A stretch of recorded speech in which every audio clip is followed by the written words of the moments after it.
Rest now. This is Pillowside Night Stories. Tonight is a sleep story for adults, set in a grand hotel on a rainy evening. The fire is already lit. A room is waiting. You are standing under the entrance canopy, close enough to hear the rain, far enough to stay dry. The brass doors are thick, the stone walls are solid, and the rain stays outside where it belongs. Your coat is damp at the shoulders, your bag rests beside your ankle, and ahead of you, through the glass of the revolving door, warmth glows through the glass. Wherever you are listening from tonight, let your shoulders settle.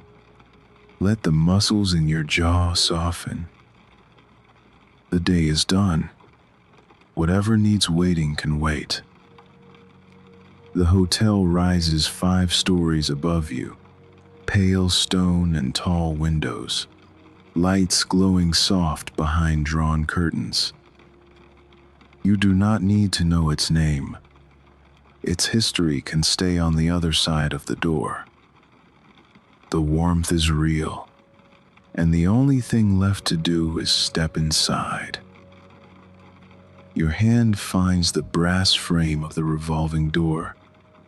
The metal is cool against your palm, solid, worn smooth by years of arriving guests.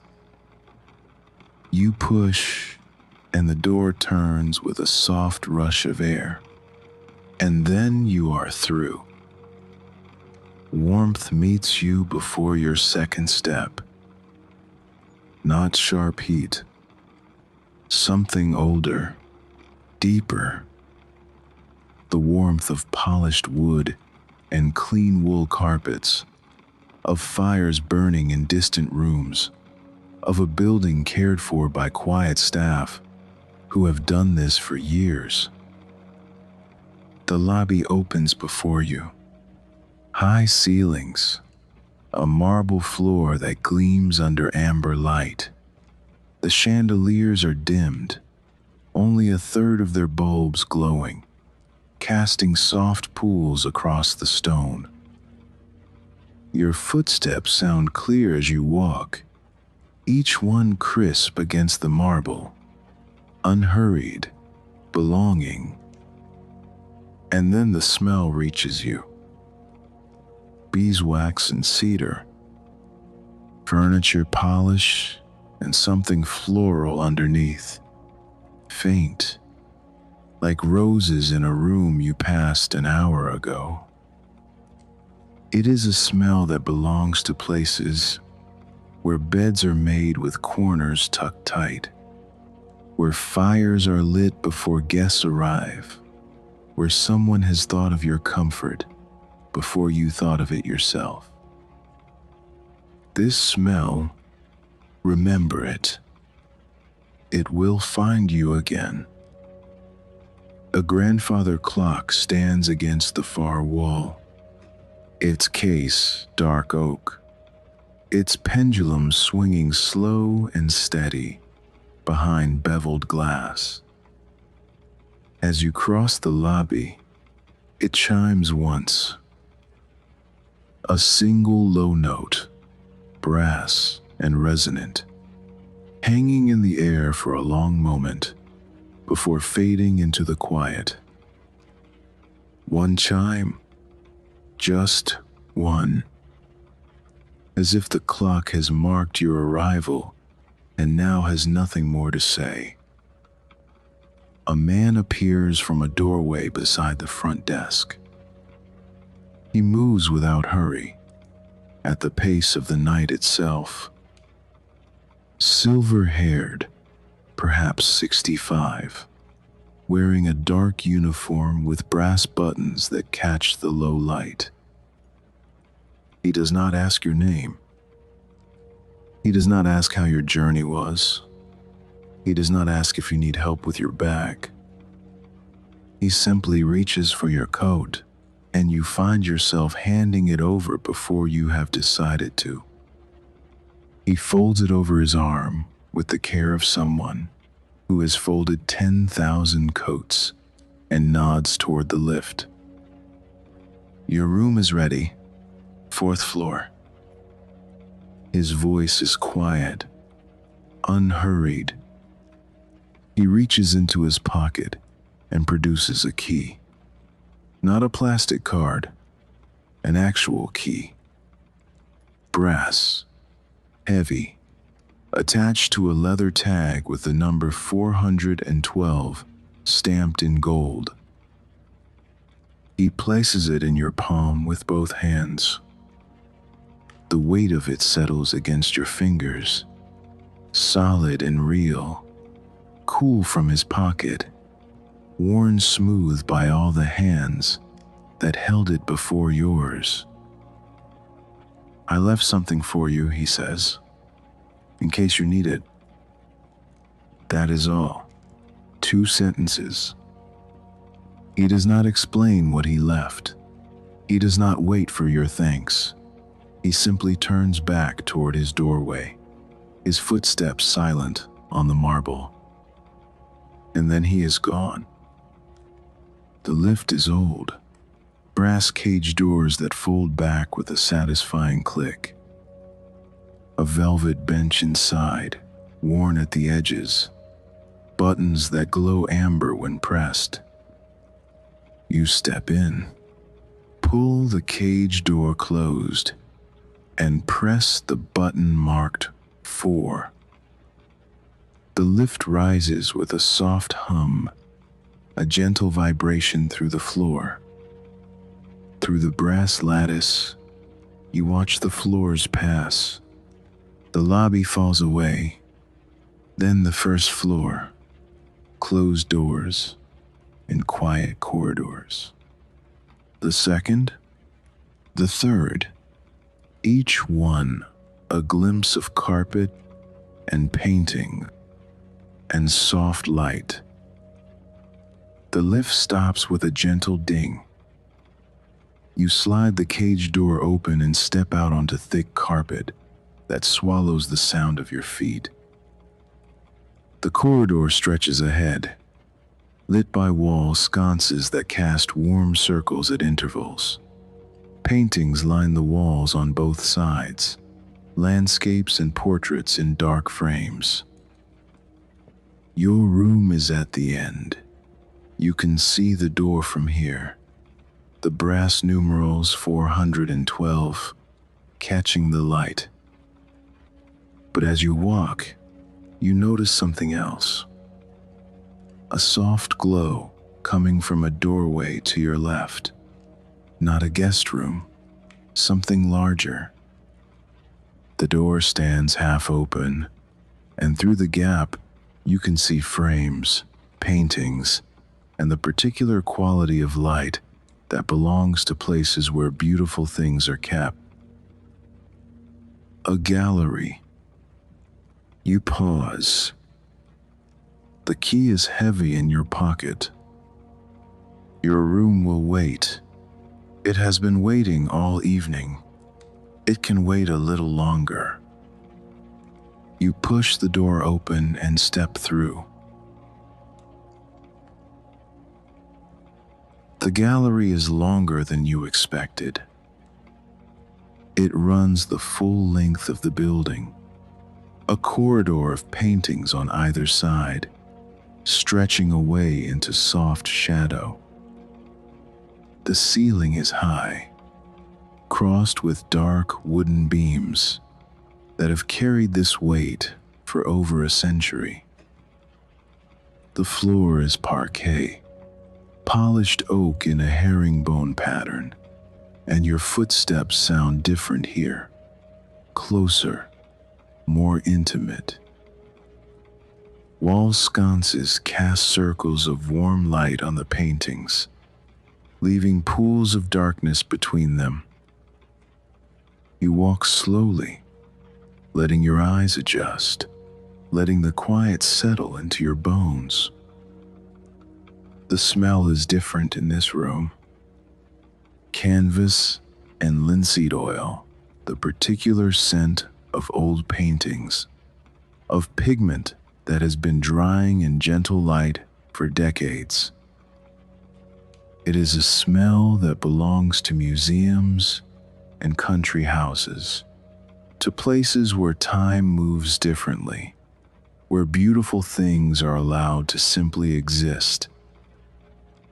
You do not read the names on the brass plaques beneath each frame. You do not try to remember artists or dates or schools of painting. You simply walk and look and let the images find you. Landscapes, mostly. The English countryside in shades of green and gray, rolling hills disappearing into distant mist. A river winding through autumn trees, the water dark and slow, catching the last light of an evening that happened long ago. A village in rain, rooftops slick and shining, smoke rising from chimneys into a pewter sky. These paintings do not demand anything from you. They do not ask to be understood or analyzed or remembered. They simply offer themselves quietly, like a hand extended in friendship. And something in your shoulders begins to loosen as you pass. You come to a portrait of a woman in a green dress, her hair pinned up, a book open in her lap, though she is not reading it. She is looking at something beyond the frame, something the painter could not see, something that existed only in that moment between her and the light from the window. Her expression is calm, still, the face of someone who has nowhere else to be. Further along, a painting of a garden just after rain. The flowers are bright against dark soil, pinks and whites and deep purples, their petals heavy with water, bending but not breaking. You can almost smell the wet earth, almost feel the cool air on your skin. And then you stop. One painting, larger than the others, hung at the center of the gallery where the light is strongest. A woman sitting by a tall window, her back half turned to the room. Beyond the glass, rain falls on a garden she cannot reach. Her hands rest in her lap, completely still. She is not reading, not writing, not waiting for anyone to come through the door. She is simply there, in the quiet, watching the rain do what rain does. You stand before her for a long moment. Your breathing slows without your permission. Your jaw unclenches. Your shoulders drop another inch, releasing something you did not know you were carrying. You do not know who she was. You do not know if she was happy or sad, young or old, real or imagined. You know only that she found a window. She sat beside it, and she let the rain fall without needing it to stop. There is a bench in the center of the gallery, velvet cushion, the color of wine, placed here for exactly this purpose, for people who need to sit with what they are seeing, who need a moment before they move on. You sit. The velvet is soft beneath you. From here, you can see the whole length of the gallery, paintings stretching away in both directions, their frames glinting in the sconce light, the parquet floor gleaming, the woman at the window, patient and still. The paintings will not change, the rain will not stop, and you are here, in this quiet room, surrounded by beautiful things that ask nothing of you except your presence. Your eyes move slowly from frame to frame. The hillsides, the river, the village in rain, the woman with the book. Each one a world you can enter without moving, a place you can visit without leaving your seat. Time passes. You do not count it. Counting would break the spell. Eventually, you notice something else.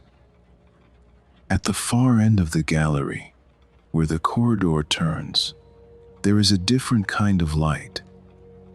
Not the warm amber of the sconces, something greener, softer, alive. And with it, the faint sound of water falling on glass. You rise from the bench. Your body feels looser now. You're breathing deeper than when you sat down. The paintings watch you go, patient as they have always been, asking nothing, offering everything. The green light grows brighter as you approach, and then you see what is waiting. Glass walls, glass ceiling, plants reaching upward, and beyond the glass, rain. The door is iron and glass, painted white, its handle cool beneath your palm. You push it open, and a different world meets you. Warmth, but not the warmth of the lobby or the gallery. This warmth is humid, green, alive. It settles around you like a gentle hand, into your skin, your hair, the fabric of your clothes. The conservatory is attached to the back of the hotel, a Victorian addition of iron frames and glass panels curved into a dome. And the rain falls directly onto it, each drop finding its own place on the glass above your head. You step inside, and the door closes softly behind you. The sound changes immediately. The rain is close now, separated from you only by glass. But the sound is not harsh. It is layered, soft, steady. On the dome directly above, the drops fall in a gentle patter, continuous and even. On the side panels, the water runs in thin streams, sliding down toward the ground. On the windows facing the garden, the rain blurs the world outside into shapes of gray and darker gray. Not loud, just present, constant. The sound of something that has been falling for hours and will fall for hours more. The air is thick with moisture and the smell of growing things. Earth after rain, green leaves breathing, something sweet like jasmine opening in the warmth. Something cooler, like fern fronds uncurling in humid air. Plants fill every corner of this glass room. Tall palms in terracotta pots, their fronds reaching toward the dome, as if trying to touch the rain they can hear, but cannot feel. Ferns cascading from iron shelves, their delicate leaves trembling slightly in the warm currents of air. Orchids in bloom along the window ledges, white and pale purple, their petals thin enough to see light through. Trailing ivy climbing the iron frames, finding its way upward, patient and persistent. You walk slowly along the narrow path between the plants. The flagstones are warm beneath your feet, holding the heat of the day, releasing it slowly into the evening air. Leaves brush against your arm as you pass, soft and cool, like a greeting from something that has no words, but remembers your presence anyway. In the center of the conservatory, a small stone fountain stands in a bed of moss. The water rises from a brass spout, falls into a shallow basin with a gentle sound, and overflows in a thin sheet around the edges. The sound is constant, a counterpoint to the rain above. Two kinds of water, one falling from the sky, one rising from the stone, both finding their way down in the end, both making their own small music in this glass room. You find a wicker chair near the fountain, its cushion faded by years of afternoon sun, softened by years of visitors who sat here and let the world grow quiet around them.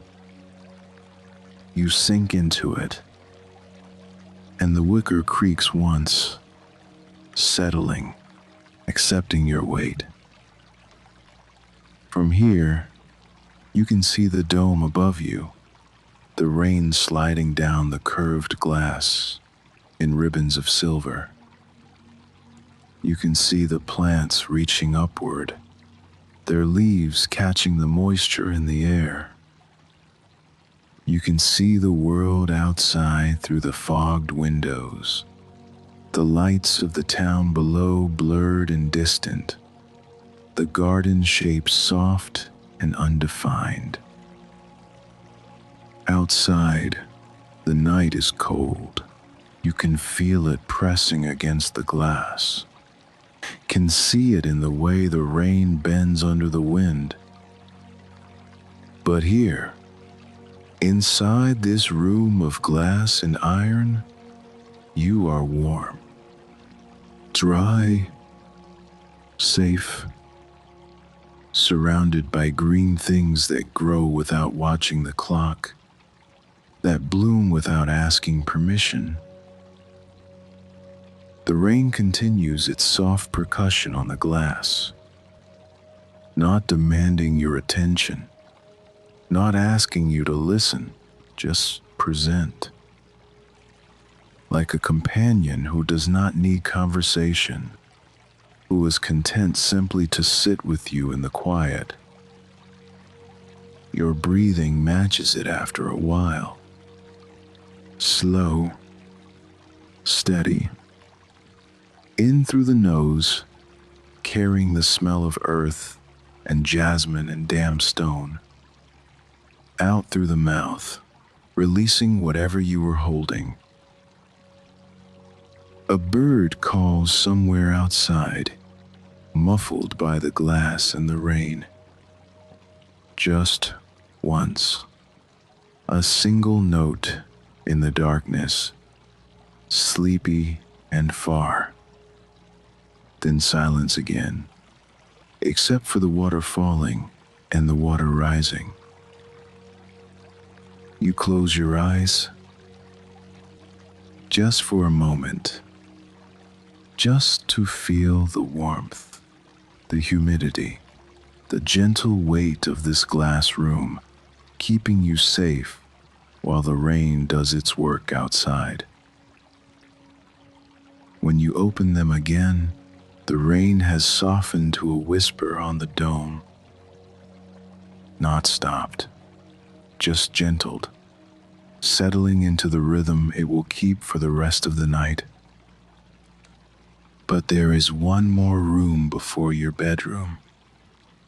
You can see the light from here, warm and amber, coming from a doorway at the far end of the conservatory. And with it, the smell of wood smoke, the warmth of a fire that someone has already lit. You rise from the wicker chair. Your body feels different now, looser, warmer, heavier in a good way, ready for what comes next. The door is heavy oak, already slightly open. Firelight flickers through the gap, casting a moving line of amber across the conservatory floor. An invitation written in light. You push the door open and step through. Real warmth meets you now. The warmth of a fire burning in a stone hearth, filling the room with the quiet sound of wood crackling. The smell of smoke rising clean toward the chimney. This is the warmth you were walking toward all along. The warmth that waited at the end of the gallery, beyond the glass house, past the rain and the plants and the fountain. The music room is smaller than you expected. Intimate. The ceiling is lower here, dark beams crossing cream plaster. The proportions of a room built for private gatherings, for quiet evenings, for small audiences of people who came to listen. The floor is covered in thick carpet, deep burgundy, swallowing your footsteps completely. Heavy curtains are drawn across the tall windows, muffling the rain to something you can barely hear, something happening in another world entirely. A grand piano stands near the windows, its black lacquer catching the firelight like a mirror. The lid is propped open, and the keys are visible, ivory yellowed slightly with age, glowing in the amber light as if lit from within. The piano is silent, but the lid is open, and there is something in the air of this room. A resonance, a warmth that someone left behind. Not a mystery, not a ghost or a secret, just warmth. Someone played here earlier this evening, a guest before dinner perhaps, a staff member who loves music, who comes here when the hotel is quiet, who sits at that bench and lets their fingers find the keys. Whoever they were, they closed the fallboard over the keys, but they left the lid raised. They banked the fire, but did not let it die. The room has been kept ready for whoever might need it next. The fire draws you first. A large stone hearth, flames dancing over logs that have burned down to a steady glow. 2 armchairs face it, upholstered in deep green velvet, their cushions shaped by years of sitting, molded to the form of everyone who came before. You sink into the nearest chair. The velvet is soft, accepting you without resistance, welcoming you into its depth. The fire warms your face, your hands, your feet. The wood crackles and shifts, sending up small showers of orange sparks that rise and disappear into the darkness of the chimney. On the small table beside your chair, you notice a tray. A teapot, steam rising from the spout in a thin curl. A cup and saucer, bone china with a blue rim, thin enough that the firelight glows through when you lift it. A small plate with 2 shortbread biscuits, golden brown, dusted with fine sugar. Mr. Holloway, he said he left something for you. He did not say what. He did not say where. But here it is. He knew, somehow he knew, that you would find the gallery, that you would sit in the conservatory, that you would make your way here, to this room, to this chair, to this fire. And he prepared for you, laying out warmth on warmth, care on care. You pour the tea. The stream is amber, catching the firelight as it falls. You add milk from the small jug, and the colors swirl together like clouds at sunset, cream into gold.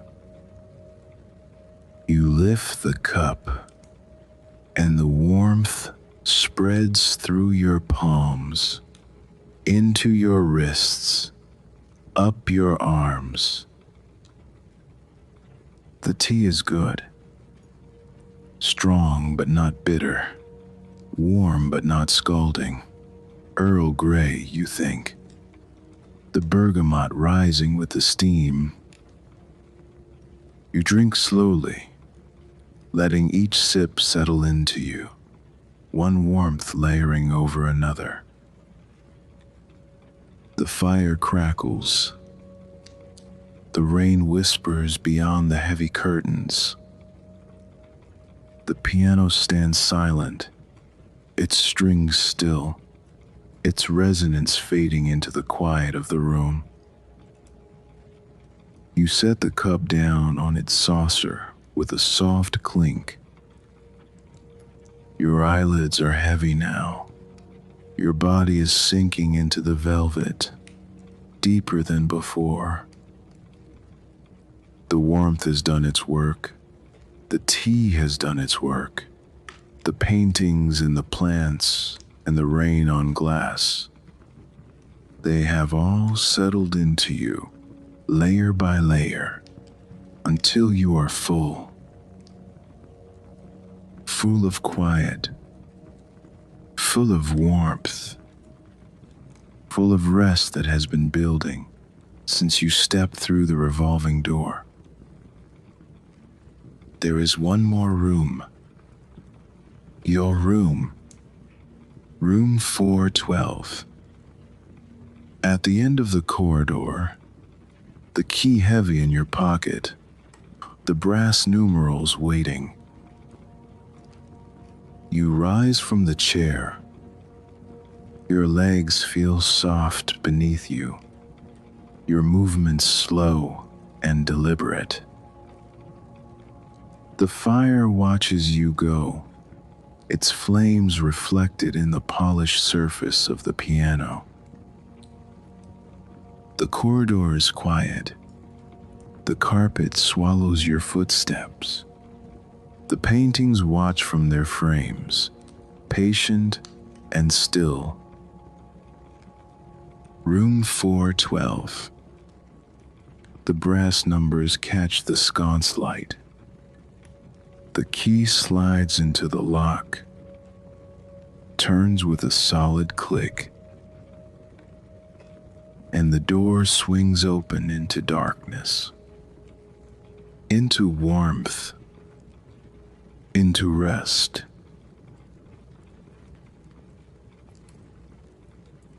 The room is dark, but not entirely.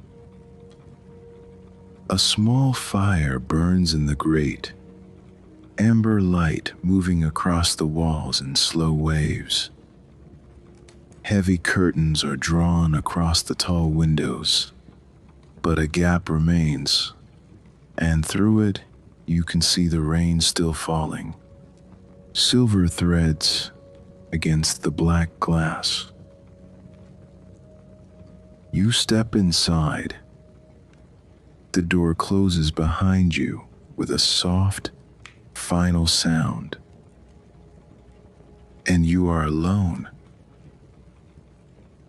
The room is large, but not overwhelming. It welcomes rather than swallows. A four-poster bed dominates the far wall, its frame dark wood, its canopy cream-colored fabric that catches the firelight. The bedding is white, crisp, turned down at the corner in a precise triangle that reveals sheets smooth as still water. And the smell reaches you again. Beeswax and cedar, the same smell that met you in the lobby hours ago. The same polish, the same wood, the same quiet care. It has followed you through the gallery, past the conservatory, beyond the music room, and now it welcomes you here, to the place where you will finally rest. Your coat hangs in the armoire. You did not put it there. Mr. Holloway did. Sometime between your arrival and now, moving quietly through the hotel while you were elsewhere. Your bag sits on the luggage rack, still closed, waiting for whenever you want to open it.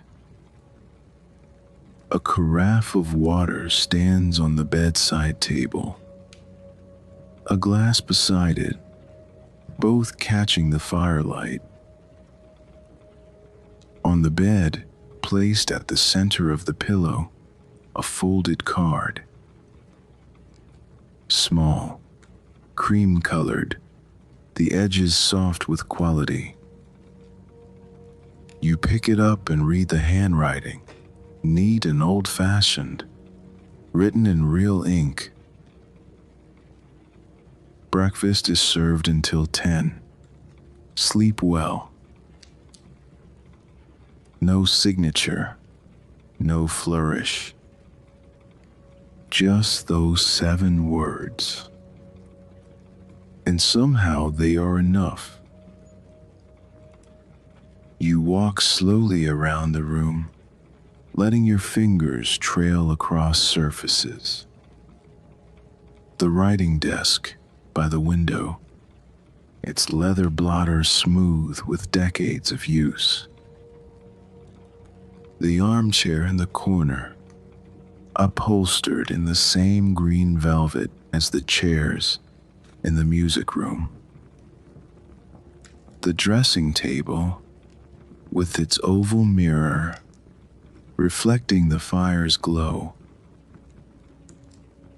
At the window, you pause. You pull the curtain aside just enough to see. The garden stretches below, Hedges and pathways softened by rain, blurred into shapes rather than lines.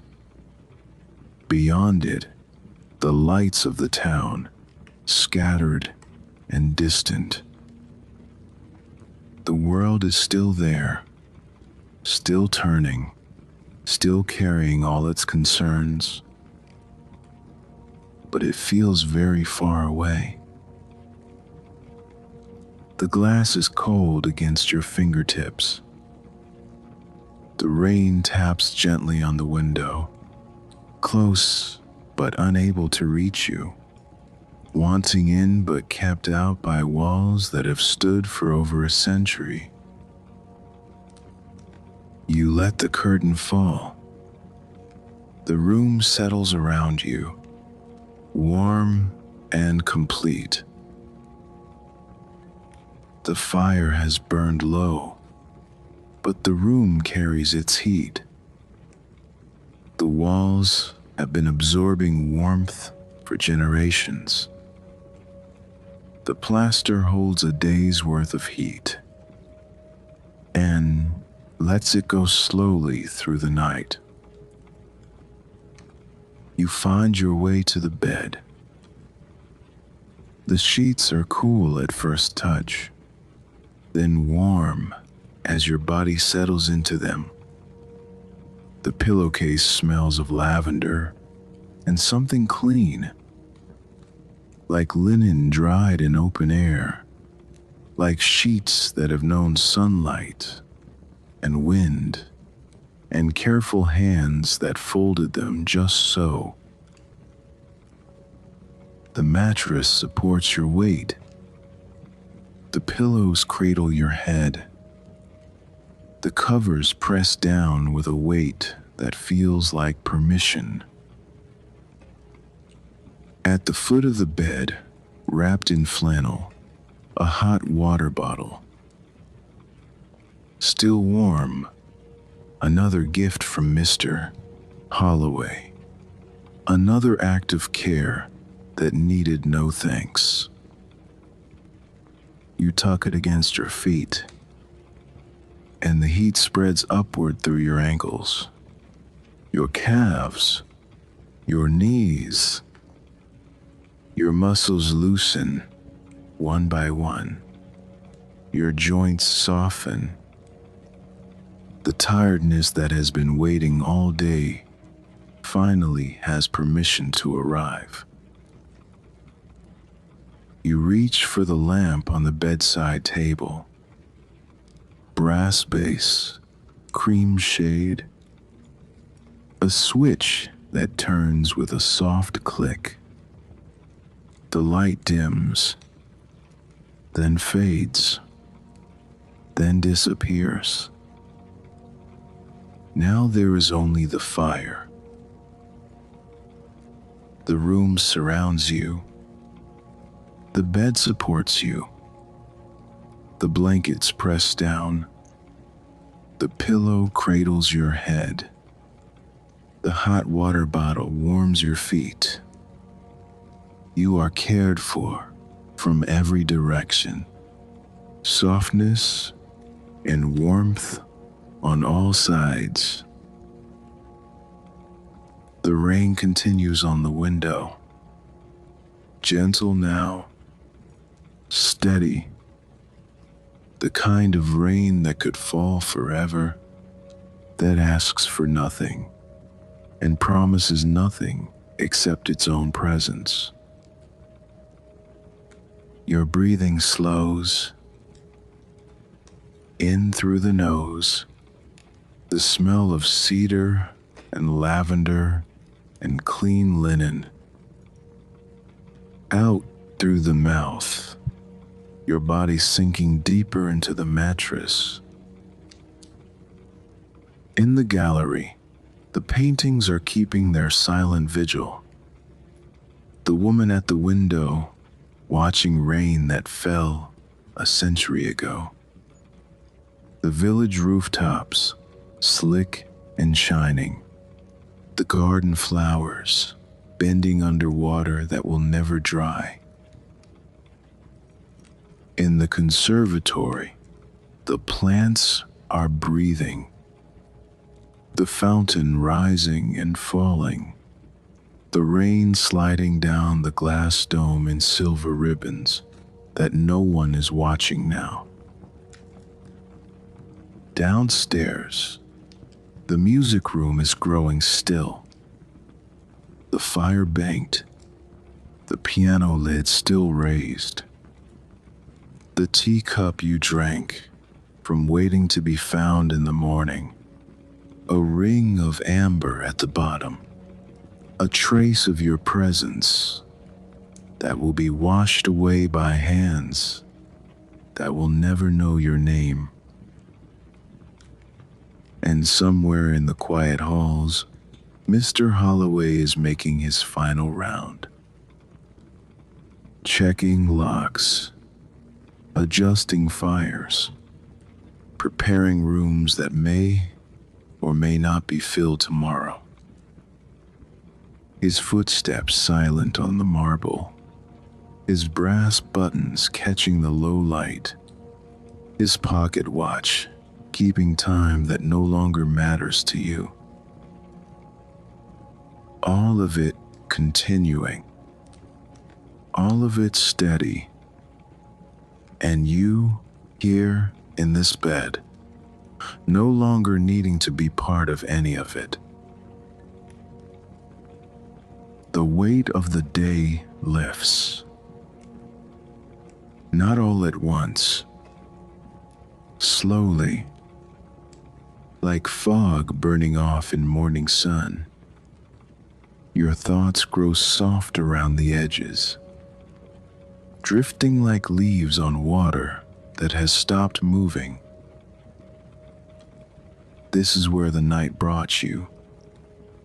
Through the rain in the lobby, through the gallery in the conservatory, through the music room in the corridor, through all those spaces, all those moments of warmth and quiet, to this bed, this room, this rest. The fire settles in the grate. A log shifts, sending up a final spray of sparks that glow orange, then red, then fade to nothing. The embers pulse slowly now, like something breathing, like something sleeping. The rain thins on the window, becoming soft, becoming whisper, becoming barely there at all. Your body is heavy. Your thoughts are far. The room wraps around you like a room that knows how to be quiet, that knows how to care for you, that will not let go until morning. Room 412, 4th floor. The corner room with the view of the garden. The bed with white sheets and lavender pillow. The fire breathing low in the grate. The rain falling soft on the glass. The world has narrowed to this room. This fire, this rest. Lamp dark, curtains drawn, key resting on the desk, embers breathing, rain thinning, silence settling, and you already drifting, already at peace, already asleep.